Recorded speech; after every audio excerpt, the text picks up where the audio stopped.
favorite dish, the never-ending question. That's really tough. You know, I don't know if I have a favorite dish per se, but I do love pasta, and just about any pasta done well, whether fresh or dry. I think that's why it's probably the one element that we do at both restaurants, because it's my biggest passion. My first food job was at a country club in my hometown in Pekin, Illinois, just outside of Peoria. And I was actually a busboy at a country club at 16 years of age, and I think I lasted 5 months before my mom made me quit. My biggest inspiration, I would say food-wise, would be my mom. My mom, just, you know, so many people these days are foodies, and I think mom for me was a foodie at a time and an era where there weren't a lot of foodies. I grew up in the Midwest, and my mom was from Jersey, and it was kind of a culture shock for her in the 70s. But my mom just spent her whole life just trying to open up you know, new cuisines and foods and flavors to me. And I think it really did have a profound effect on not only, you know, how I look at food, but obviously I ended up doing this for a living. Worst food trend?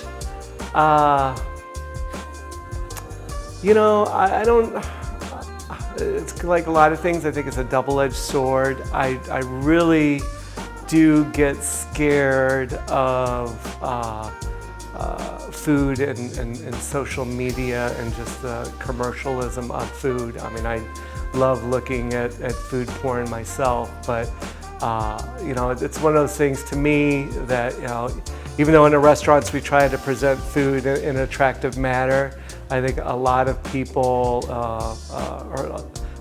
can lose sight that, you know, food's supposed to taste good first and foremost, and, you know, I think if it looks good, then that's, you know, a plus. But you know, I think so many people, like not even professionals, going out to restaurants.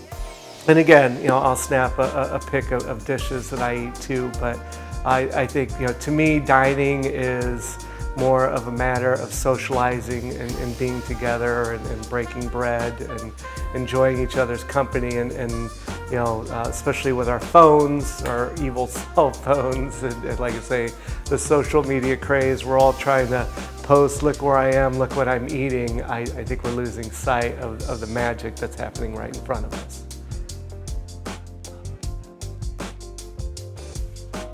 If I wasn't a chef, what would I be doing for a living? Well, hopefully, I would be doing something with my hands. I used to paint a good bit, write, you know, anything creative. I think food is not only a way for me to be creative, but, you know, why I think I gravitated towards kitchens. And something I wouldn't get in you know, as an artist or a writer is the team element of being in the kitchen and working with your co-workers, because, you know, every service it's a grind, and I love the camaraderie and just kind of the rush you get and you know, pulling off a good night's service and making a lot of people happy. My favorite junk food, I would have to say, I'm a chocolate fiend. I don't like have chocolate stashed, you know, in my toilet or anything like that, but there's usually places throughout the house where, you know, somebody could partake in a bite or two of chocolate. And for someone, you know, I love sweets.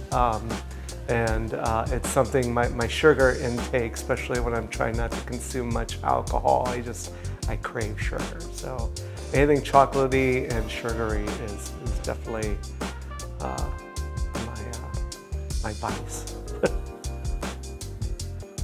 I would say my favorite ingredient, it's sad, but it's probably an onion. I like, there's a way to sneak onion into just about everything. A lot of people tell you otherwise, but to me, so much of cuisine, or the cuisine I love, always begins with an onion in some shape or form. I would say from a cook or a chef standpoint, and I talk about this a lot, but you know, as a young chef, I think a lot of people really tend to take a lot of different ingredients and techniques that they've learned or that are new to them, and they tend to just like cram them all into one dish, and which to me kind of causes it to become muddled. I just learned over time that, you know, less really is more.